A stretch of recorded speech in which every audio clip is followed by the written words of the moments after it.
Bonjour, bienvenue Bonjour tout le monde. à tout le monde pour cette rencontre en toute simplicité, juste pour se déposer dans l'essentiel, comme Pour ça. notre pain quotidien qui nous Oui. est offert à tous et seulement comme on s'assoit à table pour manger, pour être mieux disposé pour manger, prendre le temps de manger, de savourer, de déguster. Alors on s'assoit ensemble aujourd'hui pour accueillir notre nourriture qui est qui peut prendre la forme de mots, mais qui est bien au-delà des mots. Mhm, mhm.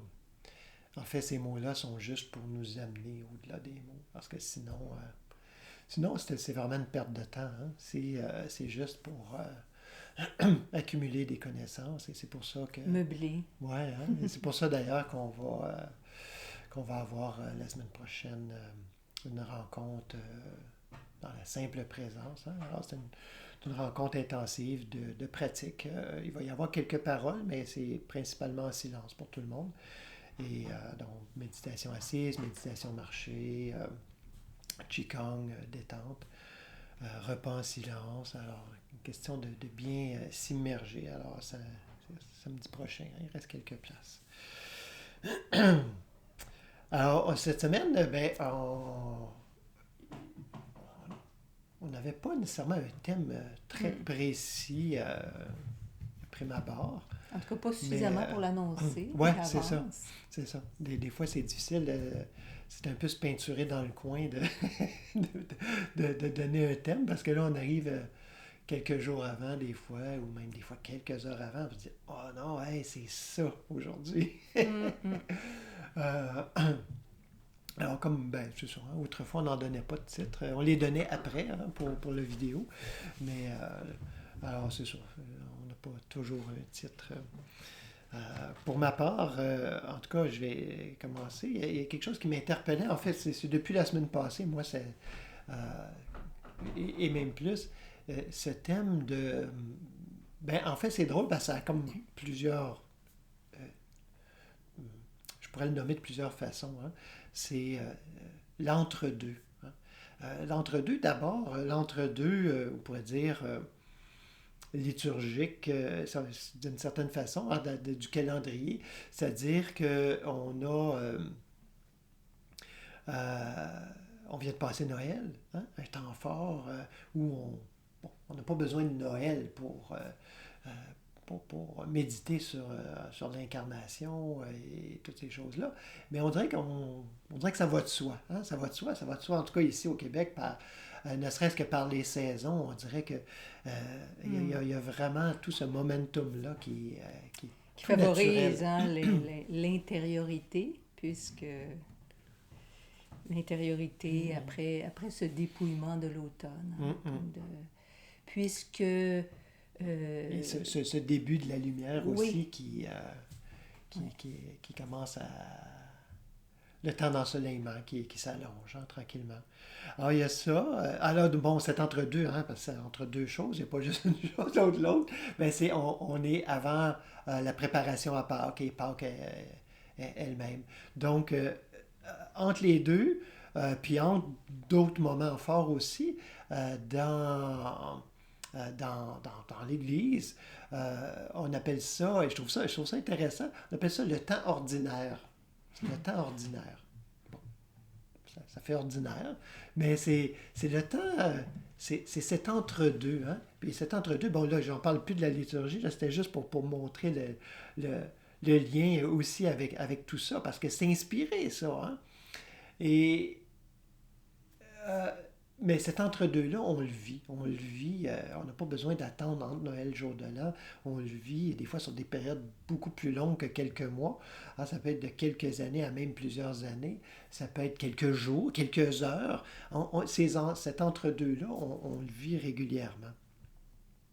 C'est un temps aussi, ben, j'aurais pu l'appeler l'attente aussi. Hein?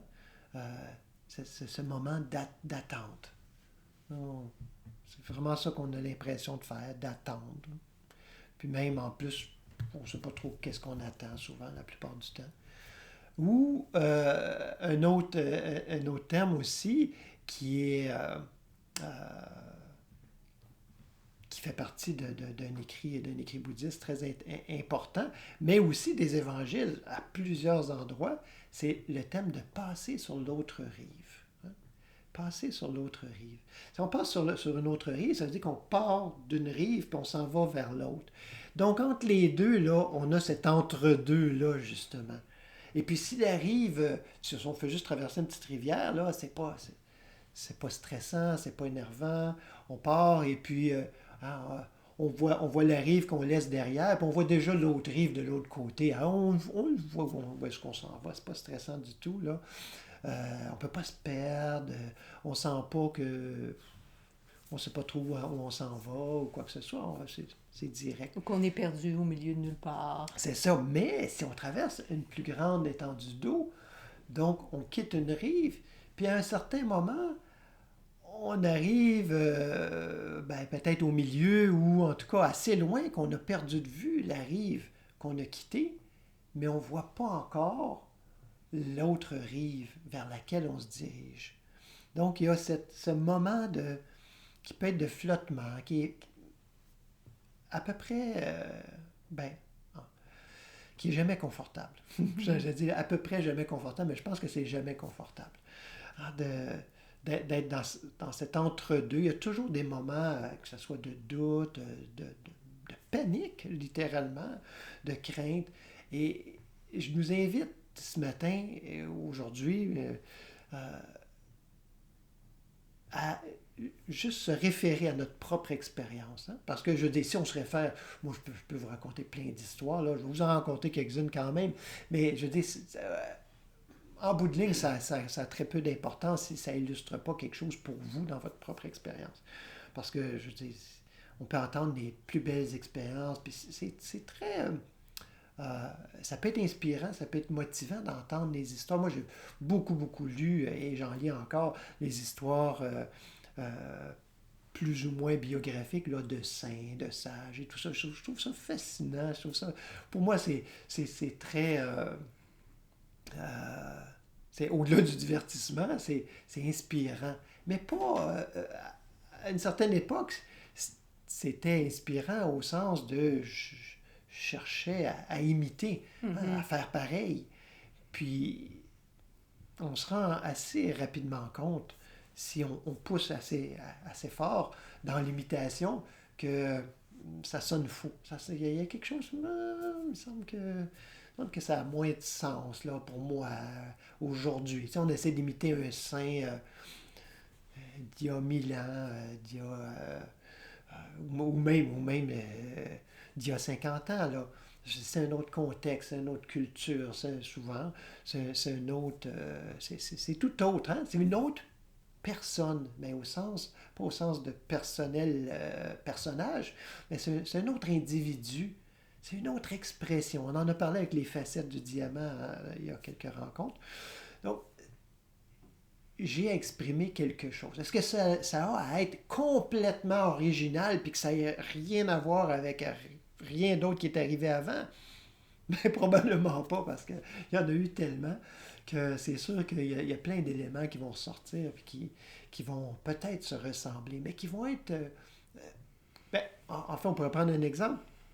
On prend les 26 lettres de l'alphabet, en français, hein? Français-anglais, on a les mêmes lettres, tout le monde. Il y en a juste 26, mais on a écrit des millions, des milliards de livres avec ça. Hein? Ça dépend de l'agencement. 26, c'est pas beaucoup, là, c'est rien, là. C'est 26 lettres. Mais tous ces différents agencements font des mots différents, très originaux, qui amènent une idée, un concept complètement nouveau peut-être, mais toujours avec ces mêmes lettres-là depuis que l'alphabet existe. Donc,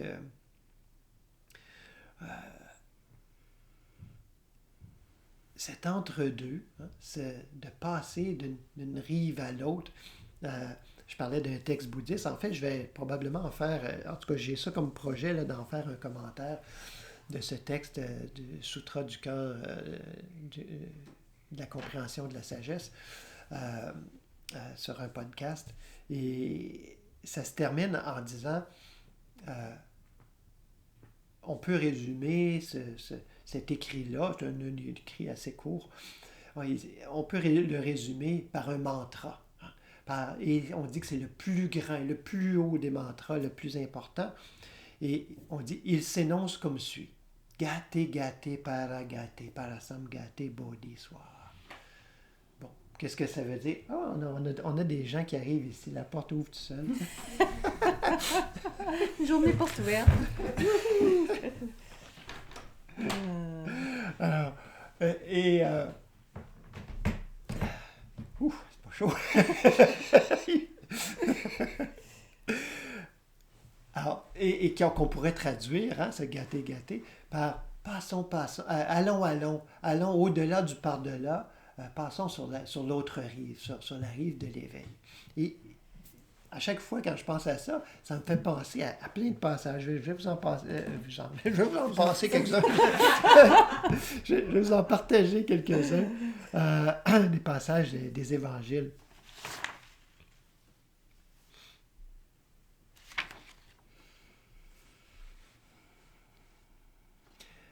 Alors, il y en a dans Matthieu, dans Marc, dans Luc, il y en a dans Jean aussi, je ne l'ai pas noté. Mais alors, dans Matthieu 8, 18 à 27, Yeshua, voyant une foule autour de lui, donna l'ordre de passer sur l'autre rive. Donna l'ordre de passer sur l'autre rive. C'est drôle, on dirait que je les avais pas nécessairement vus, ces passages-là, où on dit passer sur l'autre rive. Ça dépend des traductions. Il y en a qui vont dire passer de l'autre bord. Mais la traduction que je préfère, c'est de passer sur l'autre rive. Il voit une foule autour de lui, donne à l'ordre de passer sur l'autre rive. On passe de la multiplicité, on se dégage de la multiplicité, on part dans quelque chose de... On a une destination, mais on ne sait pas trop l'entre-deux, encore une fois. Et à ce moment-là, un scribe vint lui dire, « Maître, je te suivrai partout où tu iras. » Yeshua lui dit, « Les renards ont des tanières, les oiseaux du ciel ont des nids, mais le Fils de l'homme n'a pas où poser sa tête. »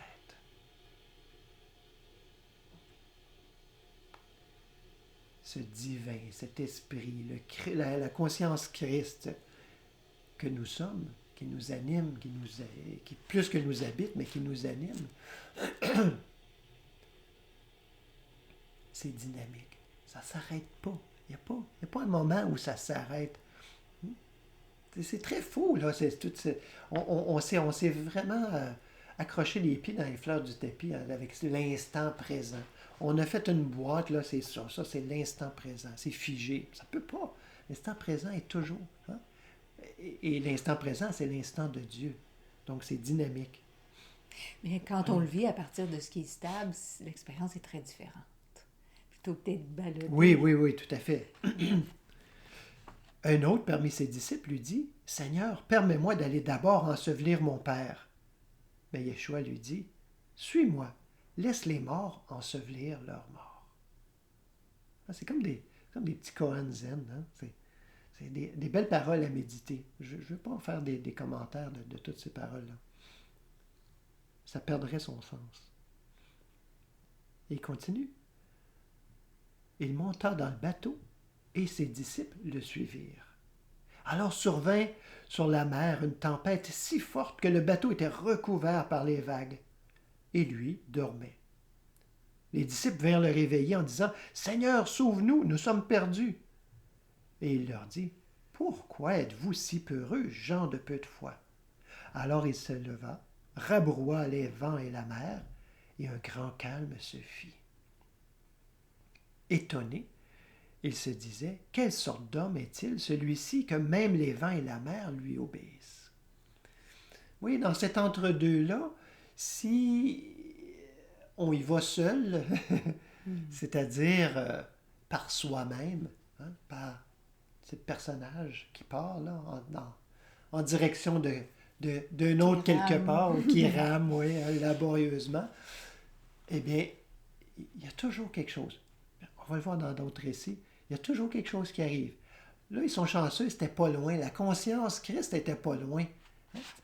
Ouais. Ils ne sont pas allés réveiller quelqu'un à la poupe, là. Hein? Ils se sont réveillés. Et même en plus, à la fin, ils sont même étonnés.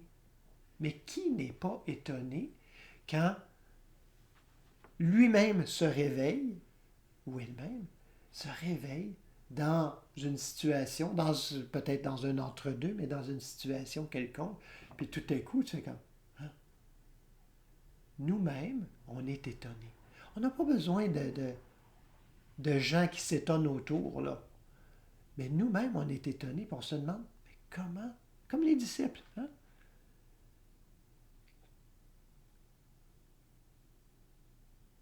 Quelle sorte d'homme est-il, celui-ci? Hein? Mais qu'est-ce que cette conscience que même les vents et la mer lui obéissent?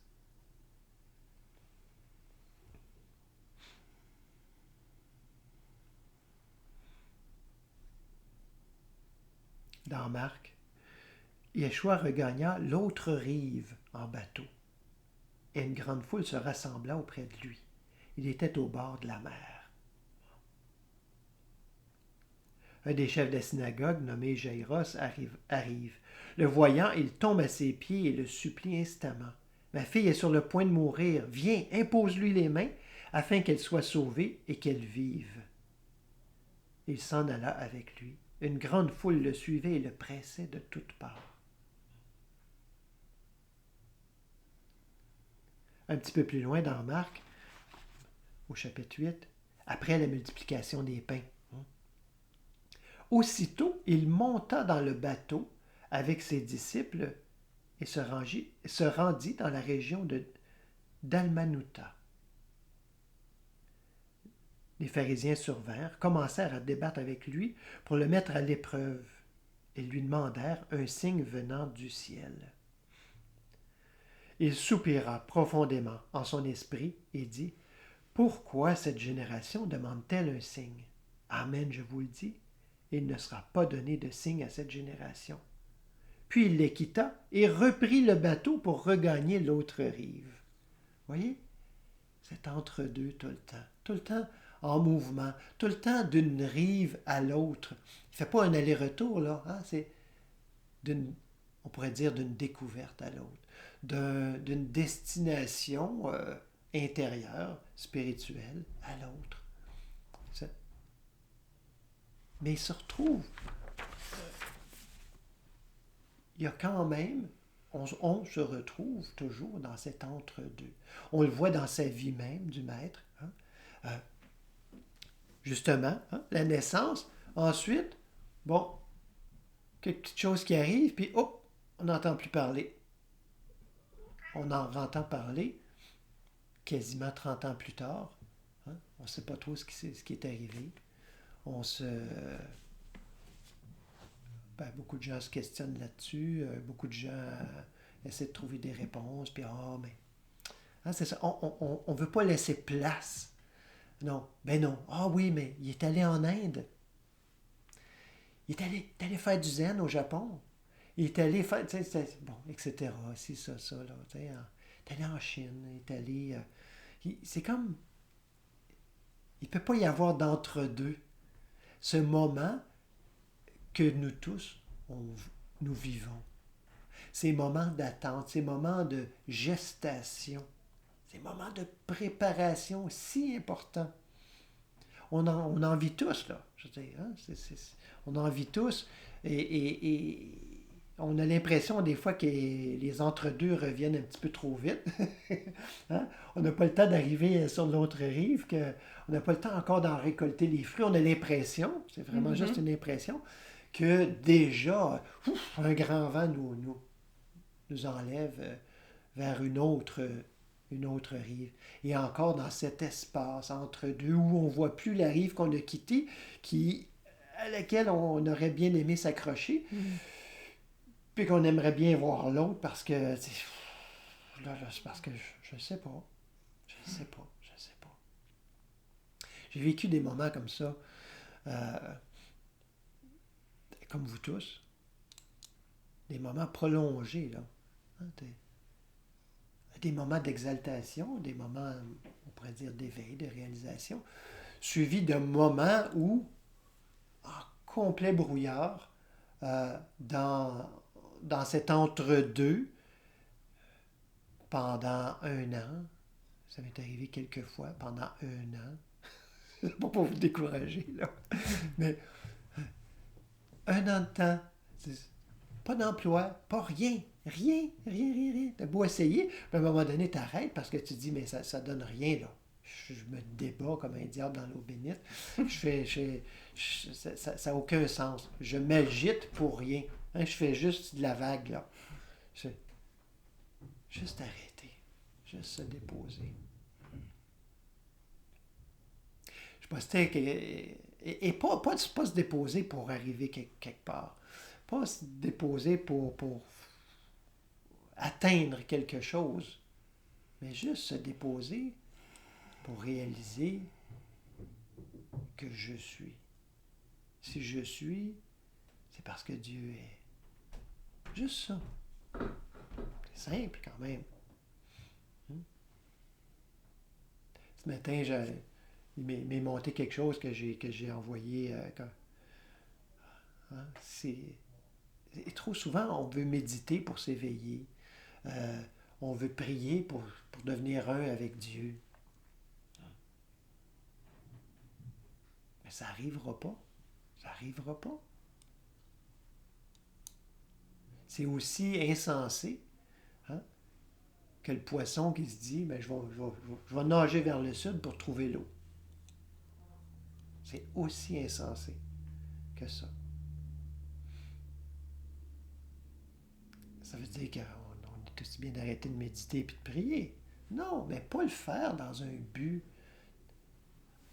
On aborde la voie spirituelle, on veut traverser sur l'autre rive pour quelque chose.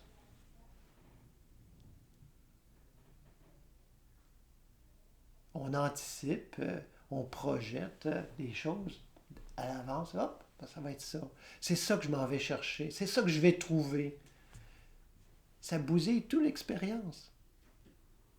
Et l'expérience de l'entre-deux, parce qu'on n'est pas là, et l'expérience quand on arrive sur l'autre rive, parce qu'on a déjà une idée, et puis ben, la plupart du temps, on est déçu parce que c'est pas ce qu'on pensait. Donc, on n'apprécie pas ce qui nous est présenté, ce qui nous est révélé à sa juste valeur, dans toute sa profondeur.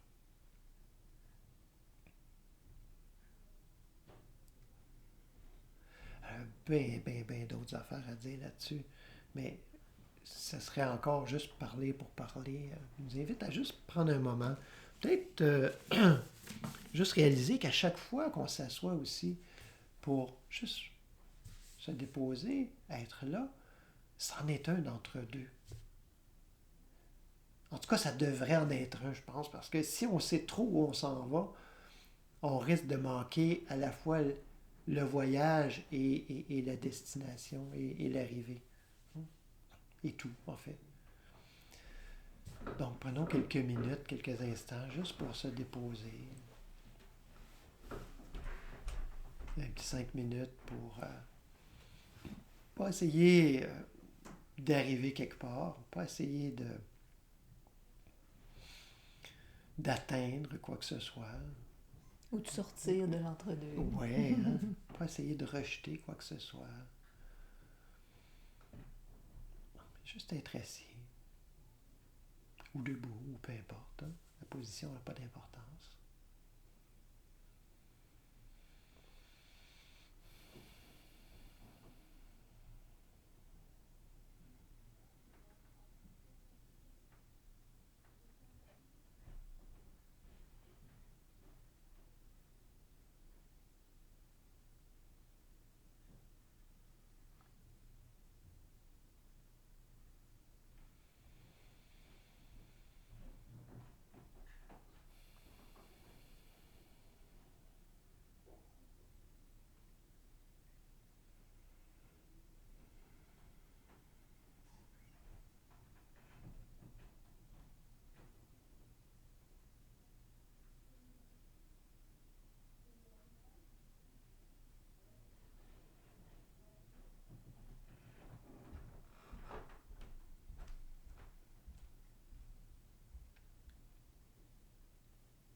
Juste pour votre méditation, si vous avez envie, vous pourrez consulter Matthieu 14, 22 à 33, hein, où j'en ai parlé dernièrement, hein, où Yeshua marche sur la mer. Comment, encore une fois, on a cette preuve, hein, dans cet entre-deux, quand on n'est pas tourné vers la conscience, comment tout va mal, comment tout, tout dérape. C'est intéressant parce que justement l'expérience de cette rencontre d'aujourd'hui, il n'y avait pas de thème, hein, qui se profilait du moins clairement pour nous deux. Et toi, tu me disais, ah, moi, il y en a un qui est monté. OK. Alors, il y avait, pour moi, cette expérience d'entre deux.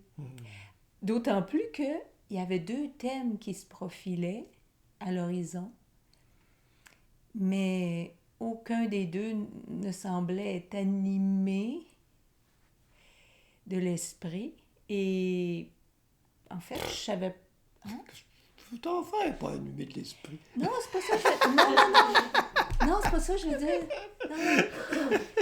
C'est-à-dire que tous les thèmes peuvent être intéressants, mais il ne s'animait pas. C'est-à-dire, c'était pas lui qui allait...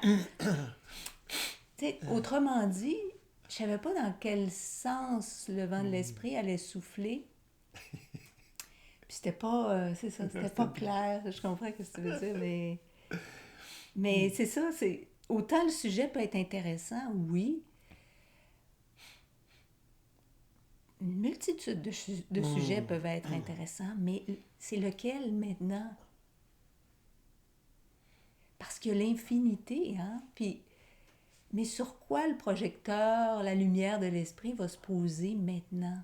Et quand, justement, il y a ces périodes où c'est pas clair, je sais pas, je peux soit m'agiter, puis là, commencer à forcer, là, ben là, il faut que j'en trouve un, là, il faut qu'il y en ait un, puis je sais, j'ai déjà expérimenté et c'est vraiment la meilleure façon d'éloigner les sujets. c'est comme tu fais des vagues, là, puis que tu essayes d'atteindre, là, en même temps, ça recule au fur et à mesure. Alors, bon, avec l'expérience à un moment donné, la répétition des expériences, vous le savez comme moi, hein, ben oui, on le fait plus qu'une fois, là, s'agiter, mais là, bon, je me suis dit, OK, de toute façon, on dirait que j'avais même pas l'élan, ou on pourrait dire la force de m'agiter, mais dans le fond, c'est la sagesse qui dit, arrête, reste.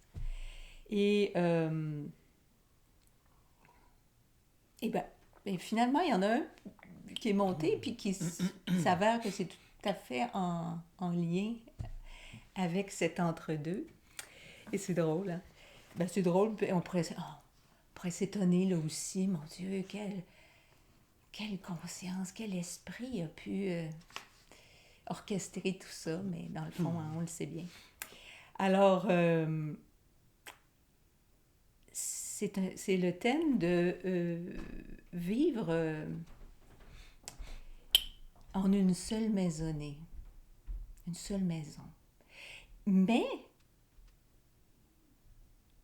il y a des expériences d'entre-deux là aussi, où on se sent comme entre deux demeures, entre deux maisons.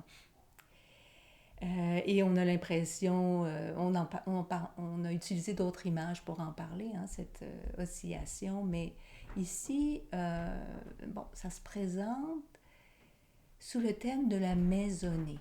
Quelle est ma réelle maisonnée? Avec qui, avec quoi suis-je en relation? Et à ce titre-là, il y a une expérience aussi qui est remontée, une expérience, comment ça s'est déployé dans ma propre expérience, en fait. Il y a eu une période, il y a de ça, quand même quelques années, où, sur la scène extérieure, j'avais l'impression d'être divisée entre deux demeures. Il y avait une maison à la campagne et un pied à terre à la ville. Et pendant un bon moment, j'avais l'impression d'être divisée entre ces deux demeures. C'est-à-dire qu'il y avait la maison en campagne où j'avais le goût vraiment, que je voulais pas quitter, en fait. J'avais le goût d'y rester parce que c'est là que je me sentais chez nous.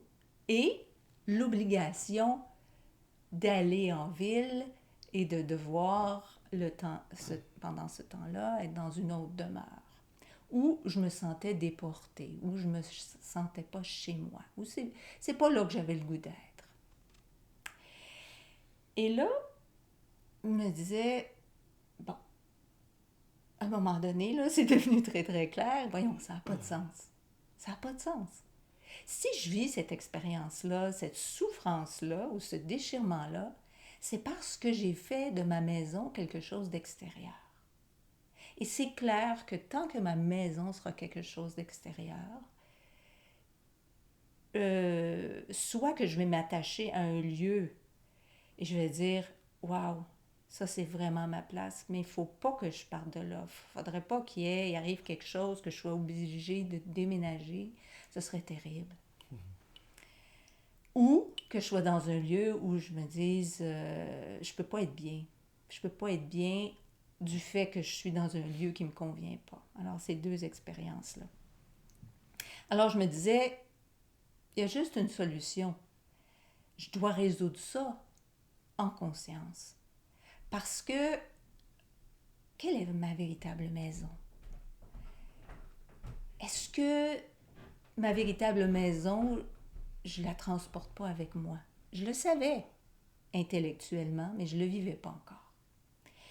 Et là, je vous dirais que ça a pris plusieurs mois à vivre ces déchirements-là encore. Puis, il s'atténuait, mais c'était encore présent.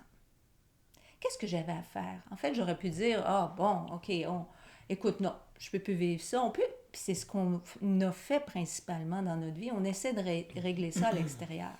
Non, écoute. On vend la maison en campagne, on s'en va en ville ou je laisse tomber mon activité en ville, mais ça n'a pas de sens en ce moment, mais c'est pas grave. Tu sais, là, il y a une lutte, il y a un combat, puis on essaie de régler ça à l'extérieur.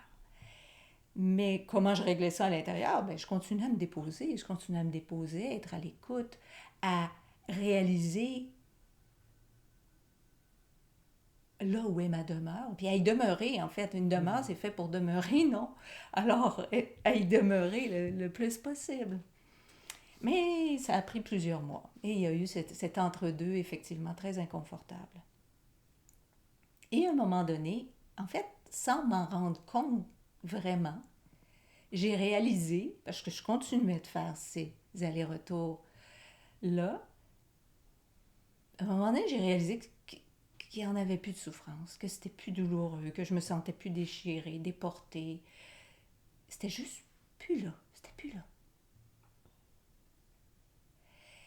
J'ai pas fait quelque chose de spécifique pour que ça soit plus là. Je me suis juste déposée dans ma réelle demeure, en fait. Et on pourrait dire étrangement ou quelle coïncidence, mais on sait mieux que ça. Peu après, il s'est avéré que la maison, en tout cas on a senti l'élan très très clair de vendre la maison à la campagne et de se rapatrier en un lieu. Mais tout ça, c'était pas une action volontaire parce que c'est douloureux, parce que c'est pénible, parce qu'on se sent déchiré. C'était plus ça, là. Mais c'était ça quand même qui était à faire. Et on l'a fait. Et il s'est avéré qu'on s'est retrouvé dans une maison de ville à la campagne, avec des aires de campagne, disons. Mais c'était pas planifié, c'était pas voulu. Il faut trouver quelque chose qui est en ville, mais qui a l'air en campagne. Non. Mais ça se présente sur la scène extérieure une fois que c'est réglé intérieurement. Mais je cherchais plus à ce que ça se présente parce que c'était plus douloureux. Mais bon. Alors, ça s'applique pour toutes les situations dans lesquelles on se sent justement ballotté entre deux, y compris cette trame de fond où on peut se sentir ballotté entre l'esprit les pensées du monde, les suggestions du monde et la réalité divine. Hein. Ça, c'est comme le grand ballottement principal qu'on peut vivre. Et là, il y avait un passage des Écritures qui est monté à ma conscience, c'est celui où... parce que la maison, en termes de maisonnée aussi, qui est dans cette maison? Avec qui j'habite? Avec qui je cohabite, moi, dans cette maison, dans ma demeure? Qui sont mes colocataires ou avec qui je vis, je cohabite? Alors, De façon plus élargie, mais la communauté mais de façon environnante. très, très élargie, en Ouais, fait. ouais. Oui, oui, oui. Et là, ça me faisait penser à ce passage qui est appelé dans les Écritures la vraie famille de Jésus, dans Matthieu. Mais là, j'ai regardé le passage qui était là avant, puis il y a un éclairage qui est venu. Alors, je vais vous lire le passage d'avant, quand on parle de la famille de Jésus. Hein, qui sont mes frères, qui sont mes sœurs, qui est ma mère. Alors, ça s'appelle le retour de l'esprit impur. Lorsque l'esprit impur est sorti de l'être humain, il passe par des lieux arides, cherche du repos et n'en trouve pas. Alors il se dit, je vais retourner dans ma maison, celle d'où je suis sorti. Quand il arrive, il la trouve vide, balayée et ornée. Alors, il s'en va chercher 7 autres esprits plus mauvais que lui. Ils entrent là et s'installent. Et la condition dernière de cet homme-là est pire que la première. Il en sera de même pour cette génération mauvaise. Bon. Alors, on peut regarder ça et dire, oh mon Dieu, c'est terrible, quelle histoire. Est-ce que je suis cette génération mauvaise? Bon. Mais là, ce qui m'a frappé dans ce passage-là, c'est quand ils arrivent, ils trouvent la maison vide. Ah. On pourrait dire, dépendamment hein, comment on regarde les choses ou comment ça se révèle, on pourrait dire, oui, mais ne faut-il pas que notre maison, que notre esprit soit vide pour accueillir Dieu? Mais dans ce cas-ci, je pense que, en tout cas, ce qui est venu, c'est si Dieu n'habite pas ma maison, ma conscience, consciemment, si Dieu n'est pas en ma demeure, si je ne partage pas ma maisonnée avec Dieu, une autre façon de dire, Dieu et les enfants de Dieu, et la création de Dieu. Si je n'habite pas en Dieu consciemment, c'est comme si les lieux étaient vides. Autrement dit, habités par le néant.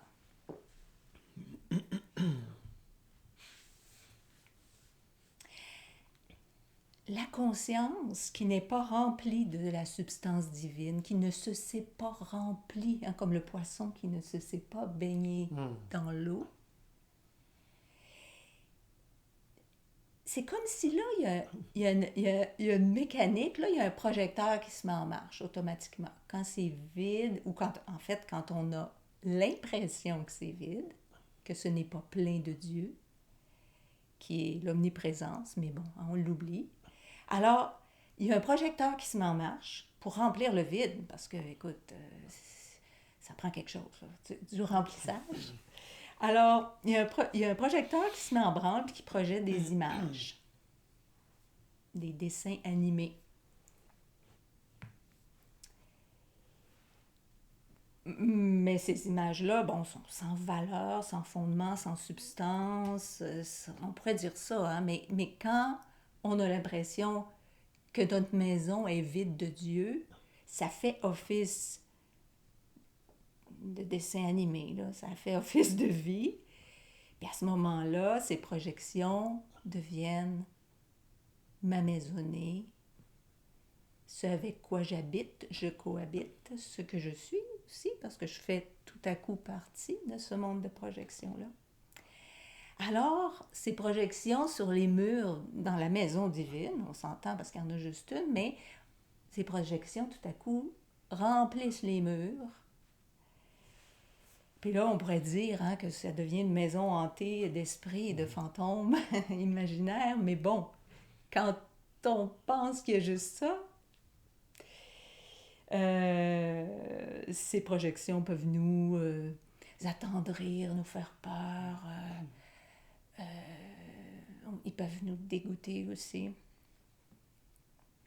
Alors, ça constitue ma maisonnée jusqu'à ce que je réalise qu'il n'y a qu'une maison, en vérité. Une conscience et un esprit qui l'habitent. Jusqu'à ce que je réalise la terre est au Seigneur et tout ce qui l'habite, tous ceux qui l'habitent, tout ce qui y vit. Et là, quand on parle d'esprit impur, qui remplissent finalement, qui viennent s'installer dans la maison vide, c'est cette série de projections-là, esprit impur ou esprit impropre, c'est-à-dire qui n'est pas propre à Dieu, qui n'exprime pas la réalité divine. Ce ne sont que des projections. Quand on réalise que notre maison est celle de Dieu et qu'il n'y a que l'Esprit de Dieu, là, ce ne sont que des projections. Mais quand on est dans une impression d'une maison vide de Dieu, ça devient la réalité du moment. Pour faire suite à cet extrait-là, ma vraie famille, la vraie famille de Jésus. Alors, comme il parlait encore aux foules, sa mère et ses frères se tenaient dehors et cherchaient à lui parler. Quelqu'un lui dit « Ta mère et tes frères se tiennent dehors. Ils cherchent à te parler. » Mais il répondit à celui qui le lui disait « Qui est ma mère? Qui sont mes frères? » Puis il étendit la main sur ses disciples et dit « Voici ma mère, voici mes frères. En effet, quiconque fait la volonté de mon Père qui est dans les cieux, celui-là est mon frère, ma sœur, ma mère. » Alors là, il y a vraiment un principe qui s'applique à nous, il y a une vérité qui s'applique à nous. On dit ici que sa mère et ses frères se tenaient au dehors. Autrement dit, on est en train de dire, il y a quelque chose en dehors, parce que Jésus, en fait, Yeshua, c'est cette conscience Christ qui se sait dans un avec la maison du Père, avec la conscience du Père. Alors, on est en train de lui dire, il y a quelque chose au dehors de ça. Il y a quelque chose en dehors de ça, puis c'est ton frère, puis c'est ta soeur, puis c'est ta mère. Ben voyons, il n'y en a pas d'en dehors quand on est dans cette conscience-là. On réalise, il n'y en a pas de au dehors de la maison du Père. Puis la maison dans laquelle j'habite, moi, est remplie du Père. Il y a juste ça. Je suis dans un seul esprit, dans une seule conscience, et c'est la conscience d'unité. Alors, il n'y a rien en dehors. Ce qui est de la maison est là, c'est tout. Alors, et on ne peut pas être séparés non plus, je ne pourrais pas être séparée. Mon frère, ma soeur, ils veulent me parler, ils ne peuvent pas parce qu'il y a trop de monde, ils n'arrivent pas à me rejoindre. Non, ça se peut pas, ça. C'est pas une réalité. Alors, il y a un autre moment dans Luc où Yeshua dit « Ma mère et mes frères, ce sont ceux qui entendent la parole de Dieu et la mettent en pratique. » Alors, qui entend la parole de Dieu? C'est ceux qui sont dans la maison de Dieu, dans la conscience de Dieu, dans l'esprit de Dieu. Mais parce qu'il n'y en a pas d'autre volonté. Quand on réalise l'unité, il n'y en a pas d'autre volonté. Fait que je ne vais pas reconnaître que quelqu'un existe avec une autre volonté que celle de mon Père. Ça ne fait pas de sens. Ils ne peuvent pas. Il n'y a pas ce genre de maisonnée-là, il n'y a pas ce genre de fratrie-là.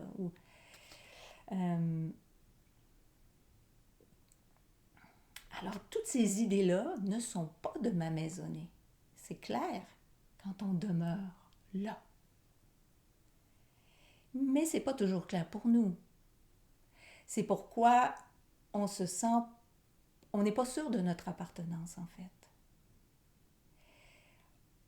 Et par moments, on a l'impression que ces idées, ton frère, ta soeur, sont à l'extérieur, sont en danger. On cède à la tentation, on se met à y croire.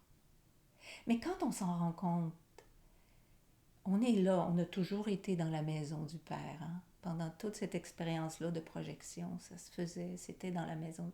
Ben, ça se faisait pas dans la maison du Père, mais c'était projeté, il y avait un néant projeté sur les murs de la maison du Père auquel on a cru.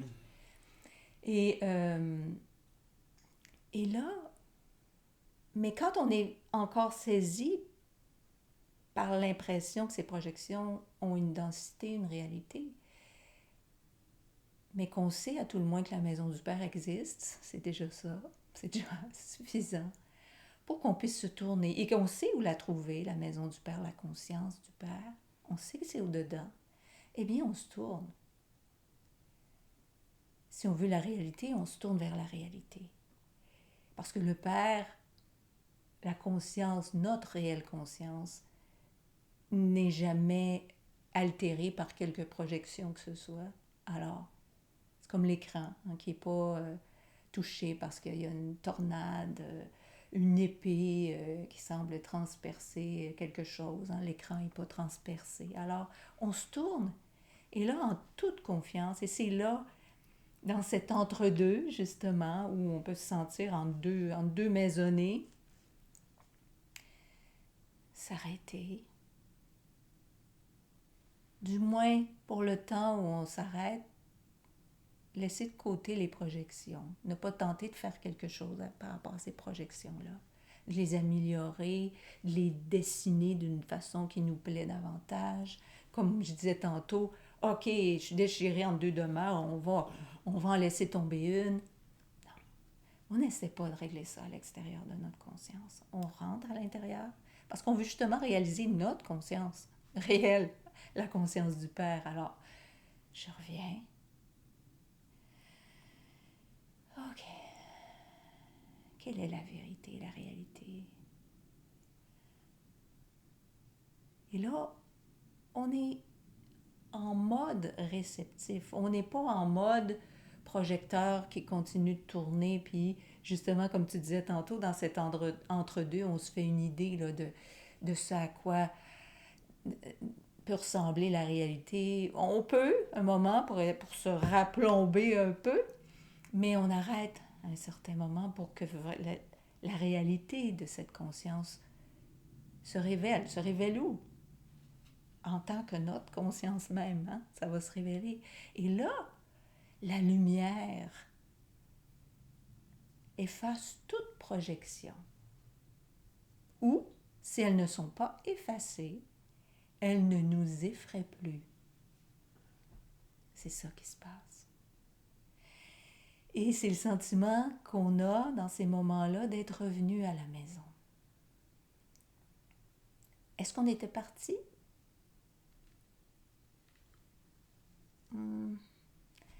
On avait l'impression des fois qu'on était à des kilomètres, des milles et des milles. Mais en vérité, si on arrête de s'agiter à chercher la vérité ici et là, et qu'on reste, qu'on se tourne, il va nous être révélé que notre maison, bâtie sur le roc. Ça me fait penser à l'histoire des trois petits cochons, hein? Parce qu'on peut se bâtir une maison, on se bâtit une maison de paille. Le premier vent l'ébranle, puis là, on est dans le doute, l'incertitude. Hein? Puis, on peut se bâtir une autre maison en bois qu'on pense plus solide, puis le vent, ben dans le fond, le vent de l'esprit, le vent de la vérité, fait en sorte que toutes ces maisons-là se trouvent ébranlées, chahutées. Pourquoi? Pour que ces maisons-là tombent, pour qu'on réalise qu'il y en a juste une, en vérité. C'est pas la malédiction qui nous suit, hein? C'est juste, tu sais, comme on peut penser, ah, mais pourquoi je vis ça, tu sais, dans mon expérience de tantôt, mais pourquoi je vis ça, divisé en des maisons, je peux pas avoir un lieu, moi, j'y ai pas droit, nanana, on peut y aller fort là-dedans, mais c'est pas satisfaisant pour nous, pas parce que c'est pas correct d'avoir deux maisons, on pourrait très très bien vivre en deux demeures à l'extérieur, c'est pas ça là, c'est à l'intérieur, quand on se sent pas ancré dans notre réelle demeure, c'est ça qui est souffrant. Alors, Il y a un autre extrait dans Marc où il est dit, Jésus vient à la maison et de nouveau la foule se rassemble, à tel point qu'il ne pouvait même pas prendre le repas, lui et les disciples, probablement. À cette nouvelle, les gens de sa parenté, parce que là, il y avait eu des miracles, il avait fait sortir là, justement l'esprit impur de quelqu'un, puis là, à cette nouvelle, les gens de sa parenté vinrent pour s'emparer de lui, car ils disaient, il a perdu la tête. Et là, c'est drôle parce que, justement, c'est cette parenté-là que Yeshua ne reconnaît pas. Hein? Et c'est pas plus... il n'est pas en train de rejeter des êtres. Il est en train il ne reconnaît pas que ses projections sur ces êtres sont ses frères, ses sœurs. C'est des projections. Et cette parenté-là, il n'y a aucune parenté avec ça. C'est quoi mon lien avec ça? Il n'y en a pas. De la même façon que dans le passage où, aux noces de Cana, hein, la mère qui dit, mais il n'y a plus de vin. Alors, Jésus qui lui répond, Yeshua qui répond, femme, qu'y a-t-il entre moi et toi? Ça peut être interprété de toutes sortes de façons, mais disons qu'ici, le sens qui s'est révélé à ce moment-là, hein, pour moi, en tout cas dans ma conscience, c'est à qui tu t'adresses là? Tu t'adresses à ton fils ou tu t'adresses à la conscience Christ que je suis en vérité? Qu'est-ce que ton fils peut faire? Rien. C'est quoi notre relation? Est-ce qu'on est vraiment de la même lignée? Si je me considère... Alors là, tu me parles du fait qu'il manque du vin. Quelle relation j'ai avec le limité, moi? Si je suis si je suis dans la maison de mon Père, cette conscience divine illimitée, quelle relation j'ai, moi, avec du vin qui manque? La même chose, hein? Si quelqu'un, ou même dans notre expérience, il s'avère que on pense que c'est nous qui est malade, on peut se poser la question, hein? Quel rapport ça a, ça, avec l'harmonie de mon Père? Quelle relation j'ai avec ça, moi? Si je me considère comme pauvre, hein, quel rapport ça a avec l'infini bien de mon Père? Quelle est ma maison? Quelle est ma maisonnée? Hein? On peut se questionner à ce moment-là. Et on pourrait dire même, dis-moi avec qui ou avec quoi tu es en relation et je te dirai de quelle maisonnée tu es. Temporairement. Une maison vide ou une maison pleine? Si on fait référence à notre maison vide de tantôt, qui est les esprits impurs, les projections, la machine à projection, elle démarre automatiquement quand la maison est vide. Est-ce que je suis de cette maison vide ou de la maison pleine? Pleine. Quelles sont les relations que j'entretiens? Et souvent, on l'a entendu d'à peu près tout le monde. Hein? Il y a un moment sur la voie spirituelle, c'est souvent un peu près du début. Hein? Début, ça peut être quelques années hein, de pratique. Et les gens, tout d'un coup, ils se disent, ah oui, mais là, je sens, là, ça tiraille là, avec les gens Oui. autour. J'ai plus envie d'être avec cette bande d'amis que j'avais autrefois, ou même avec la famille, etc. Ouais. Et tout ça. C'est comme si on a l'impression qu'il fallait régler ça à l'extérieur. Et là, il y en a des fois moi, je me souviens avoir vu des gens qui sont arrivés, qui ont dit, ah là, j'ai fait un ménage dans mes amis. Fait que là, j'ai mis terme là, à plein de relations et tout ça. Mais c'est exactement ce que tu racontes là. Ce que tu nous dis là. C'est pas à l'extérieur que ça va se passer. Mais en se travaillant, en travaillant notre relation ouais, aussi, avec quoi on est en relation. Exactement. Et là, il y a des choses presque invariablement qui vont se passer aussi à Oh oui, l'extérieur. Là. oh oui. Hein? Qui Mais vont d'elles-mêmes. pas de nous-mêmes avec notre peu de sagesse personnelle et Surtout de avec l'idée jugeote, là. de régler quelque chose en faisant ça, Ouais. ce ménage-là. Mais le vent de l'esprit souffle, et oui, dans les faits, on constate qu'il y a des choses qui ouf, ne sont plus, qui disparaissent, euh, qui se transforment. Mais parce qu'il y a quelque chose qui s'est passé à l'intérieur. À la lumière de plus on se met en relation avec ce qui est, ce qui est réellement et de notre maisonnée, plus aussi on se rend compte, puis moi c'est quelque chose qui m'est apparu très clairement parce qu'il est vrai que au début il y a des choses que, comme on dit, hein, le bébé avec l'eau du bain, c'est comme il y a des relations que j'ai Évacué. éloignées. Mais en fait, c'était pas clair à ce moment-là. L'être était confondu avec la projection sur l'être. Alors, c'est l'être puis la projection qui étaient qui était balayées. Seulement pour que ça s'éclaircisse en bout de ligne et que ce soit seulement la projection qui est rejetée, puis l'être qui est vu pour ce qu'il est de ma maisonnée. C'est comme si je suis dans la maisonnée de Dieu, ça devient très très clair, j'y demeure de plus en plus. Et puis là, je peux bien voir quelqu'un qui est recroquevillé dans un coin avec plein de projections, avec comme dans le coin du mur, avec des projections sur lui ou sur elle, et qui croit réellement être ce qui est projeté sur lui ou sur elle, alors que moi, je vois direct à la maison de mon père, mon frère, ma soeur, mais pas de corps visible ou d'opinion manifestée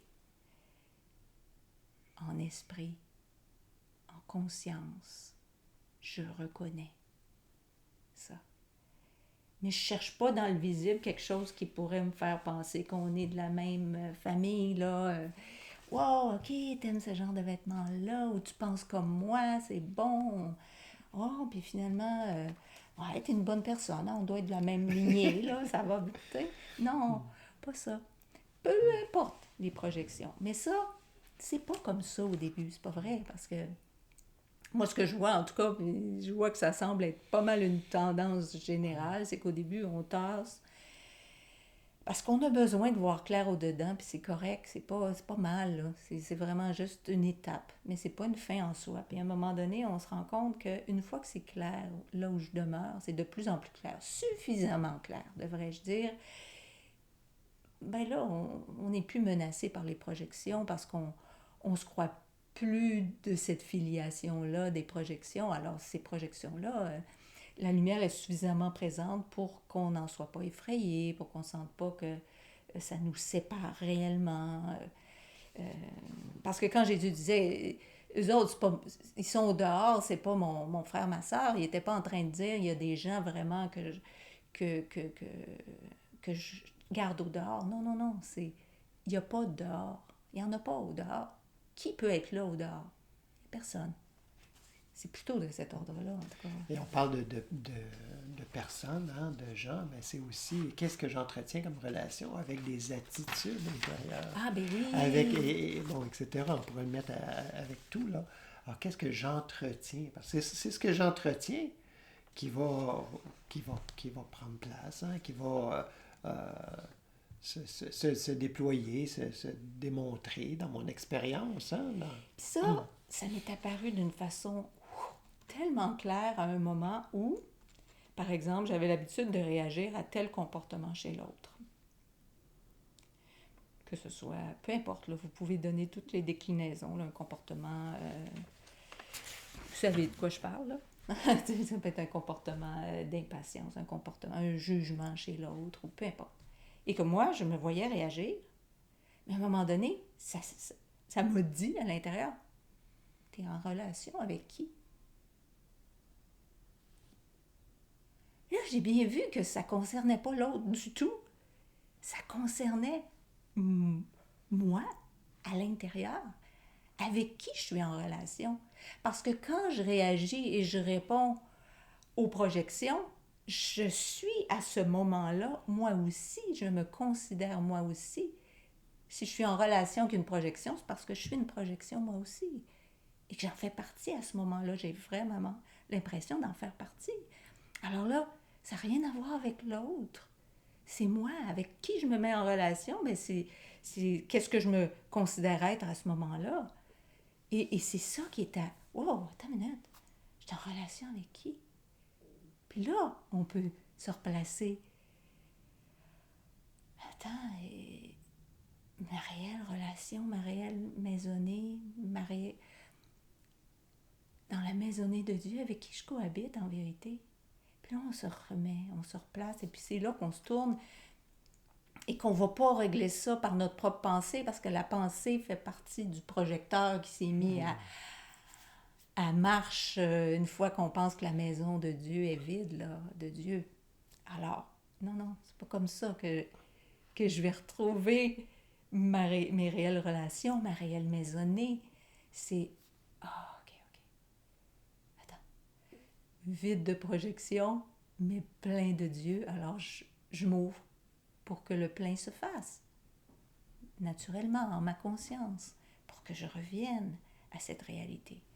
Et là, je peux retourner dans cette même situation où l'autre va peut-être agir de la même façon.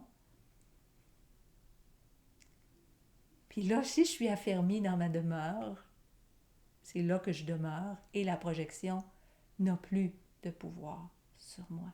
Parce que je sais que je ne suis plus de cette maisonnée-là. Je ne suis pas de cette maisonnée-là. Et cette maisonnée-là, en fait, c'est la maison vide habitée par le néant. Ce n'est pas. Hein? Si ce n'est pas de Dieu, ce n'est pas. Alors, mais c'est ça, c'est pas juste une parole, c'est quelque chose qu'on est appelé vraiment à vivre et à ressentir pour que les projections, autant on n'a pas le goût de s'y agripper, on n'a pas le goût non plus de les rejeter, ou elles ont plus le pouvoir de nous faire trembler. C'est ça le retour à la maison, en vérité. Et de savoir de quoi la maison est faite, et puis tellement, parce qu'on y demeure, on y revient, qu'on ne peut plus se laisser leurrer par ce qui prétend être de notre maisonnée, ce qui prétend être nos frères, nos sœurs.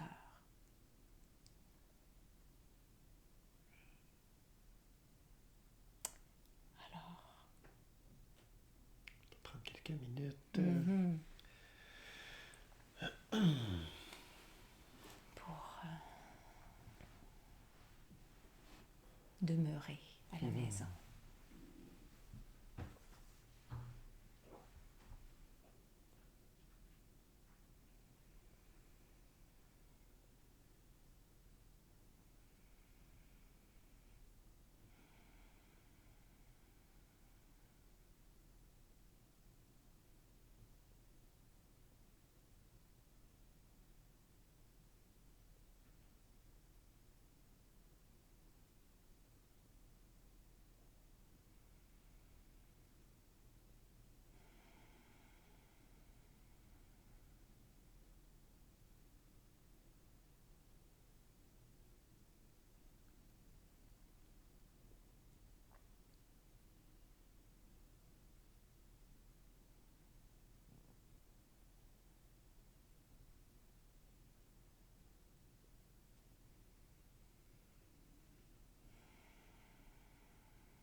frères, sœurs de ma maisonnée. Merci. Merci d'avoir été là. Si vous êtes en direct, je vous invite à rester pour, si vous souhaitez échanger. Si vous nous écoutez en différé, ben, merci d'avoir été là. Gênez-vous pas pour laisser des commentaires sur à la suite du vidéo. Et si vous voulez être certain de ne pas manquer les vidéos quand ils se présentent, ben, vous pouvez vous abonner aussi à notre chaîne YouTube.